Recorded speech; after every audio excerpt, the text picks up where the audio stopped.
Kidney और gall bladder stone के खात्मे का जरिया, फिर से पथरी न होने का मुकम्मल इलाज। आज ही तशरीफ लाएं R&S यूनानी pharmacy, first floor, syndicate bank, Bahadurpura x road, Hyderabad. अस्सलाम वालेकुम नाज़रीन, आइए नज़र डालते हैं देश और दुनिया के खबरनामे पर।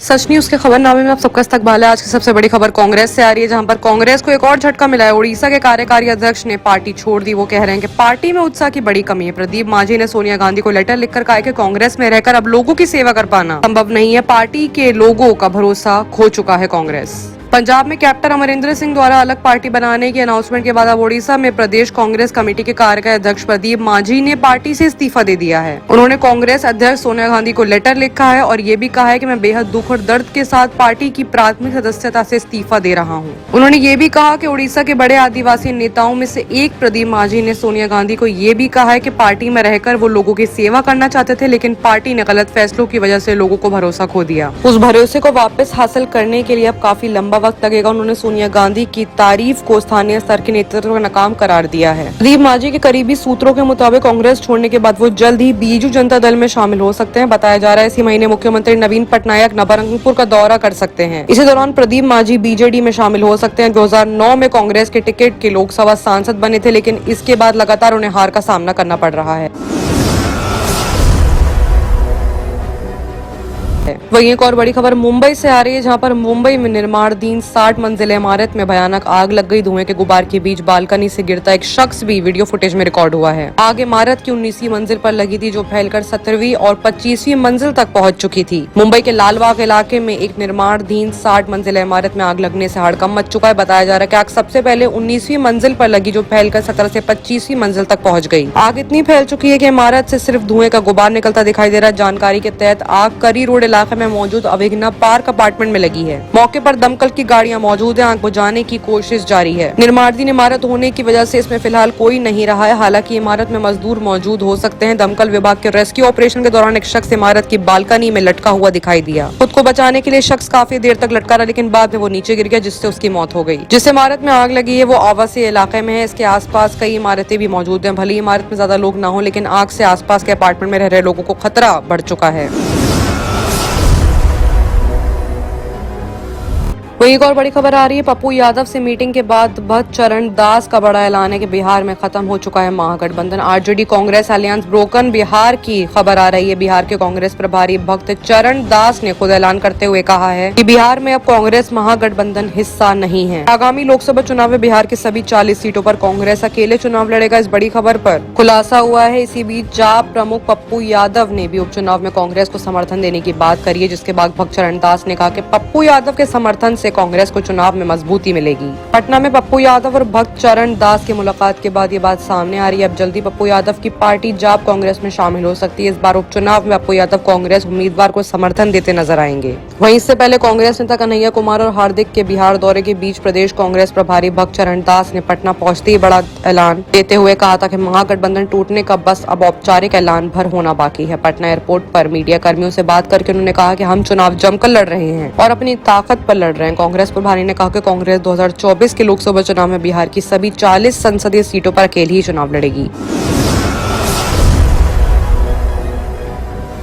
वहीं लखीमपुर हिंसा में मारे गए बीजेपी कार्यकर्ता के घर गए योगेंद्र यादव तो संयुक्त किसान मोर्चा ने 1 महीने के लिए उनको सस्पेंड कर दिया। 3 कृषि कानूनों के प्रोटेस्ट में प्रदर्शन कर रही संयुक्त किसान मोर्चा ने योगेंद्र यादव को 1 महीने के लिए निलंबित कर दिया है। मोर्चा ने ये फैसला योगेंद्र यादव की लखीमपुरी हिंसा में मारे गए बीजेपी कार्यकर्ताओं के घर जाने के बाद लिया है। दरअसल योगेंद्र यादव लखीमपुरी हिंसा में मारे गए बीजेपी कार्यकर्ताओं के घर गए थे। 12 अक्टूबर को उन्होंने अपने ट्विटर हैंडल से घर जाने की तस्वीरें भी शेयर की थी। दोनों तस्वीर में योगेंद्र यादव मृतक के परिवार से बातचीत करते नजर आ रहे हैं। योगेंद्र यादव ने ट्वीट में कहा कि शहीद किसान श्रद्धांजलि सभा से वापसी में बीजेपी कार्यकर्ता शुभम मिश्रा के घर गए। परिवार ने हम पर गुस्सा नहीं किया, बस दुखी मन से सवाल पूछा कि हम किसान नहीं, हमारे बेटे का क्या कसूर था, आपके साथी ने एक्शन रिएक्शन वाली बात क्यों कही। उनके सवाल कान में गूंज रहे हैं। बता दें कि योगेंद्र यादव की ओर से बीजेपी कार्यकर्ताओं के घर जाने के कदम से पंजाब के कुछ किसान संगठन नाराज चल रहे हैं, जिसके बाद अब किसान मोर्चा ने उनके खिलाफ कार्रवाई करते हुए 1 महीने के लिए सस्पेंड कर दिया है। किसान आंदोलन में योगेंद्र यादव काफी एक्टिव रहे हैं और कई जगह उन्होंने सभाओं को भी संबोधित किया है। आइए अब बात करते हैं इंटरनेशनल खबरों की, जहां पे सबसे बड़ी खबर आ रही है मिस्र से, जहां पर एक जर्नलिस्ट का मोबाइल चुराकर चोर फंस गया। दरअसल मिस्र में लाइव रिपोर्टिंग कर रहे जर्नलिस्ट का फोन छीना तो 20,000 लोगों ने उसका चेहरा देख लिया जो चोर था। मिस्र में एक चोर को लाइव कवरेज कर रहे जर्नलिस्ट का मोबाइल चुराना महंगा पड़ गया। मोबाइल चुराने के बाद करीब 20,000 लोगों ने उसका चेहरा देख लिया। अब उसका वीडियो सोशल मीडिया पर तेजी से वायरल हो रहा है। हादसा मिस्र की राजधानी काहिरा का है। यहाँ एक जर्नलिस्ट भूकंप की लाइव रिपोर्टिंग कर रहा था। इस बीच एक चोर बाइक पर आया और पत्रकार का मोबाइल छीनकर भाग निकला। मोबाइल पर लाइव कवरेज बंद नहीं हुआ था, इसलिए कवरेज देखकर 20,000 लोगों ने पूरे वाकये को देखा और साथ चोर का चेहरा भी देख लिया। चोर को सिगरेट पीते हुए लाइव स्ट्रीमिंग हो गई। इस वीडियो को 6.2 मिलियन से ज्यादा लोग देख चुके हैं। इस पर हजारों कमेंट्स भी आए हैं। पुलिस ने चोर को गिरफ्तार कर चोरी के लिए इस्तेमाल की गई मोटरसाइकिल को जब्त कर लिया है। पुलिस ने बताया कि चोर बेरोजगार था। उसने पुलिस के हाथ लगने से पहले ही फोन को कारोबारी में बेच दिया।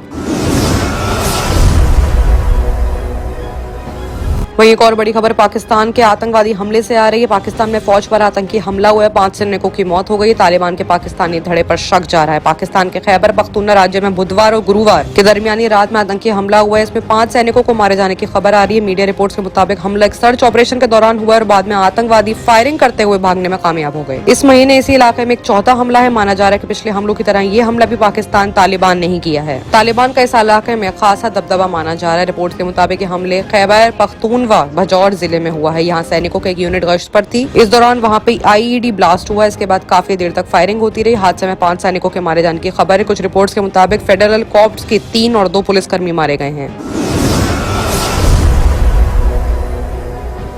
वहीं एक और बड़ी खबर बांग्लादेश से आ रही है। बांग्लादेश से एक और बुरी खबर यह है कि रोहिंग्या शरणार्थी कैंप में फायरिंग होगी, जिसमें 7 लोगों की मौत हो गई है। बांग्लादेश में हो रहे हिंदुओं पर अत्याचार और हिंसा के बीच एक बुरी खबर आई है। अब रोहिंग्या शरणार्थी कैंप में फायरिंग हुई है, जिसमें 7 लोगों की मौत का मामला सामने आ रहा है। एजेंसी के मुताबिक बांग्लादेश म्यांमार सीमा पर रोहिंग्या शरणी शिविर के एक मदरसे में जुमे को हुए हमले में बंदूकधारियों ने कम से कम 7 लोगों की जान ले ली और बाकी लोगों को घायल कर दिया। पुलिस ने ये जानकारी दी है। एक क्षेत्रीय पुलिस प्रमुख ने बताया कि हमलावरों ने कुछ पीड़ितों को गोली मार दी और बाकियों को चाकुओं से वार किया। जुमे को हुए हमले में 4 लोगों की मौके पर ही मौत हो गई और 3 लोग बाकुली कैंप के एक अस्पताल में भर्ती कराए गए, जहां उनकी भी बाद में मौत हो गई। पुलिस ने ये नहीं बताया कि कितने लोग घायल है। बता दें 3 हफ्ते पहले रोहिंग्या समुदाय का एक नेता उनके कार्यालय के बाहर गोली मारकर कत्ल करने के बाद ये हादसा सामने आया है। बाकी की तमाम खबरों के लिए देखते रहिए सच न्यूज। किडनी के अमराज से परेशान मायूस लोगों के लिए खुशखबरी। R&S यूनानी फार्मेसी किडनी और गॉल ब्लैडर स्टोन के खात्मे का जरिया। अब UNI स्टोन कैप्सूल्स के जरिए खात्मा कीजिए। No operation, no side effects, 100% result.